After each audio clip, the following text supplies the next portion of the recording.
Imagine you had an interview at McKinsey, at Bain, at BCG just a couple weeks from now, and your goal as a candidate was to improve your frameworks. If you've been practicing cases for a while, you know that the frameworks are probably the most important skill in your case interviews because it's the first thing you show your interviewer. So you show them early on the case that you're good, that you know what you're doing, and thus get the confidence from that, from knowing that you're starting off with the right foot. But also the framework is the plan through which you're going to solve the whole case. So if you start with the wrong plan, it's pretty tough to solve the case well or to recover afterwards. But if you've been doing cases for a while, you also know that the framework is the hardest skill to master, especially when you have little time. In this video, I'm going to show you 3 simple shifts you can make in your framework technique to vastly improve them. I'm talking about 5 to 10 times better frameworks from your interviewer's perspective by doing 3 simple things that you can apply in just a couple of weeks. Shift number 1 is to expand your list of categories. So what happens is that most candidates just use a framework that they've seen in a case interview book. And that framework is usually pretty generic. But for every case, or from my experience for 90% of the cases, there's at least 1 or 2 extra areas that you should be looking into that are not covered in the traditional framework from the case interview book. The business situation framework or the profitability framework, the 3 C's, whatever framework you're using, a market entry framework. Each case has nuances and specific things that you should be looking into that are not covered in a traditional framework. The easiest way to customize your framework, which is shift number 1, is to expand your list of categories. It is to find that 1 or 2 categories that aren't in the generic framework, but that should be in your case.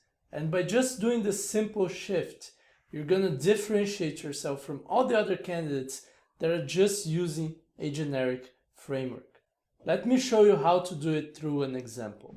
To show you this example, I'm going to use a case or a framework that we're going to use throughout this video so you can see changes that we can make it so it's much, much better. So here's the case. A high-end European hair care brand wants to enter the Asian market. Should they do it? So here's a typical framework a regular candidate would use for this case. This is a type of framework that is okay, it could solve the case, but it doesn't add any nuance. It doesn't show the interviewer any consulting skills. I'd give it a 4 out of 10 or a C-. Now I'm going to show you how to improve this framework through the rest of the video. For now, let's focus on the categories. What's missing that's really important? How can we expand this list of categories? I'm using customers, competition, company, and product, which is pretty typical, the 3 C's plus the product or the business situation thing. A lot of candidates use this. How can we expand it? What is missing? There's a few answers to that, but the most relevant one, in my opinion, is distribution channels. Now, you could fit the distribution thing within company, within competition, within customers, but they're so important to sell hair care products. And this company is an European hair care brand, so they've already got the product, but they don't know if they can sell it. Otherwise, they wouldn't be asking you this question. That I think distribution channels is a very important category to have here. Here's a few questions that we could ask about them. What are the main types and how are the main players positioned? So are there drugstores, supermarkets, what other types are there, and how are the main distribution channels positioned to sell hair care products? Are there any barriers to entry in distribution channels? Do they charge a fee? Do they have a lengthy process to enter?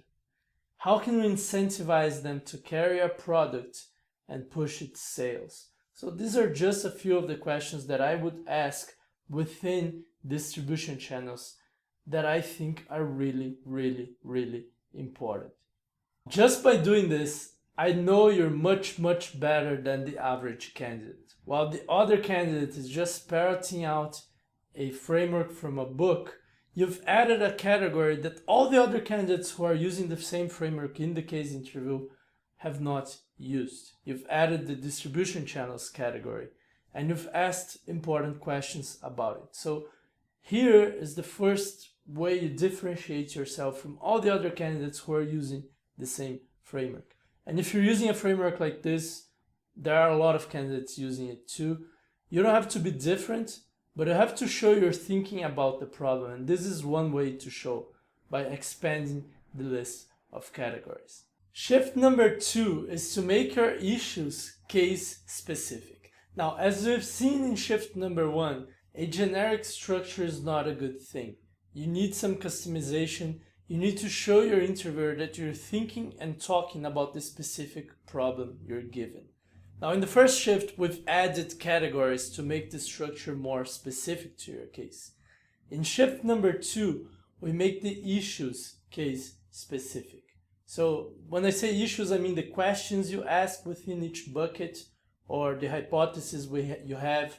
These should be so specific that they won't make sense if you say them the same way in a different case, in a different industry. And a lot of candidates, honestly, they don't do that. They just use the same issues over and over again in different cases. It doesn't matter if it's a mining case, a consumer goods case, a market entry case, or an M&A case. You don't want to do that. You want to make them specific. Let me show you one example of that. Here's our high-end European hair care brand case again. They want to enter Asia. They don't know if they should do it or not. Now, this is the generic framework that we've done while adding the distribution channels so that it's a little bit more customized. Now, I'm just going to do the customer part so you can see how to make your issues case specific. Here's how an average candidate using generic issues would communicate this case. They would say, well, I want to analyze customers and I want to know 5 things about them.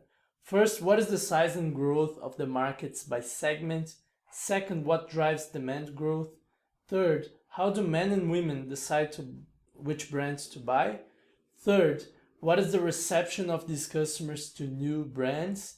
And fifth, what kind of media do customers consume and that we could advertise in? The problem with this is that you can use almost all the issues in a hair care case, in a commercial airline case, in a clothing case of a clothing company trying to enter the African market. It's so generic, you could use it for any case. Now, let me customize the first 3 issues, the first 3 bullet points in this case, so you see how it looks like. You can say, I want to know the size and growth of the markets by segment.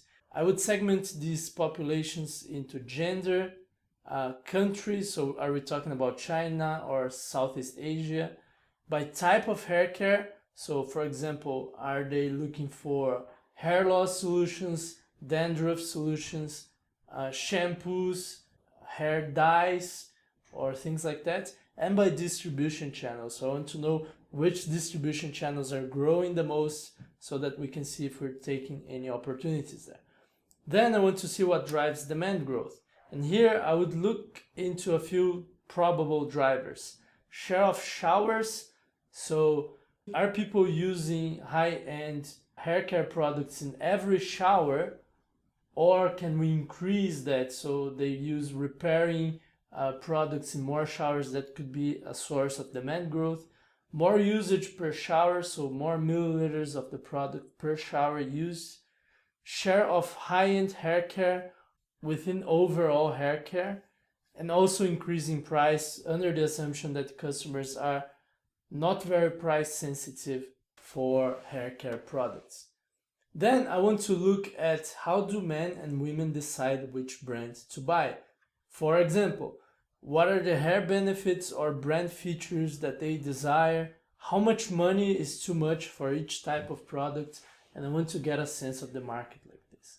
So I've just done 3 bullet points but I could do this for most issues in this framework. Now, this does take a little bit more time than just saying the generic issues, and you can improve that time once you learn to communicate better. But it is so important to do this, if not with every issue, with at least some of them, because with specificity comes insight. So it's much more insightful to mention potential drivers of demand growth along with the question, what drives demand growth, than to simply ask what drives demand growth. And the reason is, if you just ask what drives demand growth, this is likely useful in almost every case, which means you can memorize that, which means the interviewer can't know if you're really thinking or not. So doing this signals to the interviewer that you're thinking about the problem, and also that you know where to look for information in a real project. In a real project, you can't just go to your client and say, what are the sources, what are the drivers of demand growth? They'll never answer you that. However, you can say, well, one idea I had was to try to increase demand growth by having more usage per shower. Do you think that makes sense? And then the client can share their feelings and thoughts about this with you. Or you can reach out to experts and ask the question. Being more specific with at least some of the issues shows the interviewer you're thinking about the problem, shows you know where to get insight in a real project.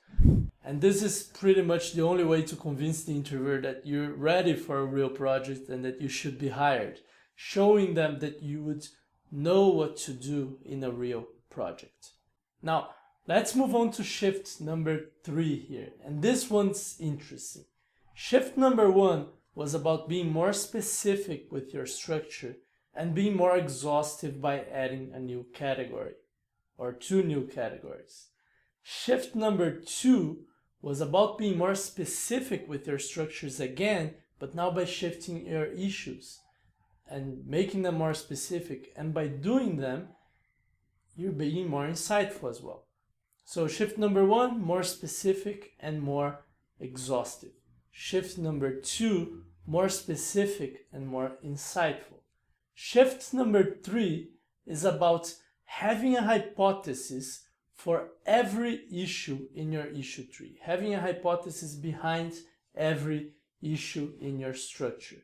And this makes you also more specific because you're telling specific things about that issue through your hypothesis, but mainly by being more purposeful. So shift number 3 is to always have a hypothesis behind each issue in your structure. Now, this is by far the most important shift. Being purposeful is even more important. I was going to say much more important, but it's even more important than being specific, than being exhaustive, and then being insightful. And the reason is, if you're not purposeful with every piece of data you ask, if you don't have a purpose behind everything you're doing, it's impossible to be specific, to be exhaustive, and to be insightful. A question I get a lot from candidates is, Bruno, how do I add hypotheses in my cases? How do I work with hypotheses and structures at the same time? Here's the hard answer. You go for full-fledged hypothesis-driven frameworks. These are some frameworks that only rely on hypotheses, and we teach how to do them in some of our courses. We've taught some coaching clients how to do that, but it's really, really, really hard to do it well. And it's really, really, really risky if you try to do it and you don't do it well. I might put a YouTube video on this in the future, may even show you how to do one of these. But the thing is, there is an easy answer to that question on how to assimilate hypothesis and your structure. And the easy answer is, for every piece of data, for every question you ask, you say why you need it. You're gonna naturally show your interviewer what the hypothesis is. And by doing that, you are more specific because you're telling more about that specific issue to your interviewer, but you're also much more purposeful. You show your interviewer the purpose of that question, of that piece of data, and you signal to them that everything you do, you have a purpose underlying it. Now let me show you a couple of examples so you can know how to do that in practice. So here we are with our high-end European hair care case again, and I'm gonna show you how to add hypotheses to the 4th and 5th issue in our customer buckets. But you can do that, and you should do that throughout all buckets. So within the reception to new brands issue, remember we want to know if these customers, how are they when recepting or when being introduced to new brands in general, and if there's data available on hair care. Now what I would tell the interviewer is, well, I want to know how is the reception of these customers to new brands, and my underlying hypothesis is that Asians love Western brands, so they would be highly receptive to our entry. And of course, this would make our entry a stronger proposition. My next issue is what kind of media do they consume and that we could advertise in? So that's my next question that I would ask. And the underlying hypothesis here is that we can set ourselves up for a great launch by targeting new media, probably social media, that other more traditional brands in this market are ignoring.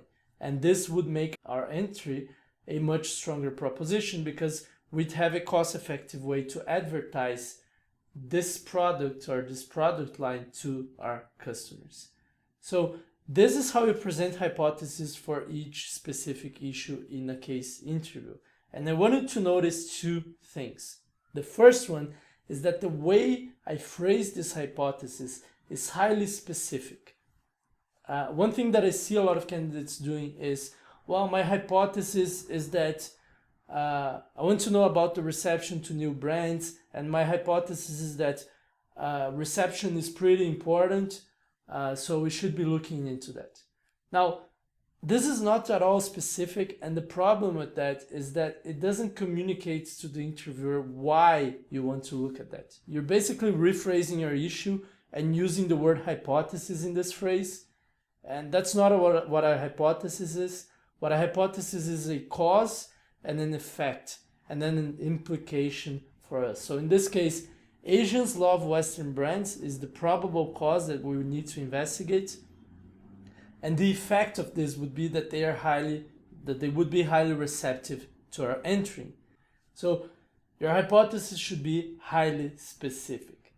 Now, the second thing I want you to notice here is there's no need to say the hypothesis for every bullet point, for every issue you have. Just say for a few, say for the most important ones, but be prepared to answer to your interviewer what your hypothesis is for each specific issue if they ask you what your hypothesis is. Now, this is something a lot of candidates don't realize. Interviewers will get random issues or some issues that they don't understand why you're asking about that, and they will probe you into that. And one common question, especially at McKinsey, is what is your hypothesis behind it? Now, a lot of people are not aware of this, and I think it's a subproduct of mock interviews. People doing mock interviews with other candidates who've never been interviewed, who don't know how a case interview is like. So there's a self-reinforcing effect of candidates not knowing how the process is really like, reinforcing what other candidates think it's like because they've heard from other candidates. Anyway, you need to have a hypothesis for every issue, but you don't need to state for all of them. What I recommend you to do is to state for some of them so your interviewer knows that you actually have hypotheses for them. So these were the 3 simple shifts you can make to get 10x improvements in your framework, even if you have little time, a few weeks to improve. If you just add case-specific categories to your frameworks, if you make your issues case-specific, and if you always have a hypothesis underlying each of the issues, each of the questions you make, you're going to make vast improvements in your interviewer's perspective of your performance. In the future, I'm going to make a video comparing a structure that has not gone through these 3 simple shifts with another one that has gone through these shifts. So the difference between a 4 out of 10 or a C minus and a 9 out of 10 or an A structure. Also, let me know in the comments below which of these techniques you're gonna find most useful, you're gonna apply in your cases, and why. Now, if you've liked this video, I think you're gonna love the free course that we've put together on case interview fundamentals. There you're gonna find dozens of techniques and practice examples so that you can learn and apply things that will help you get your case interview skills to the next level and really stand out from the other candidates. Instead of finding frameworks to memorize or tips and tricks that you're not really sure why they work and if they work and when they work, what you're gonna find there is we teaching you how to actually think like a top management consultant for your case interviews. This is the only way to really make sure you're giving your best shot at your cases, to really understand what you're doing and to maximize your chances to get in. So if you wanna join right now, just type craftingcases.com/free course in your browser and you'll get there. All in all, if you've liked this video, please hit like and hit the subscribe button if you want to get more videos from this channel. If you want to get notified whenever we put out a new video, including the videos I've talked about in this one, hit the alarm bell button as well. This allows YouTube to notify you when we get a new video.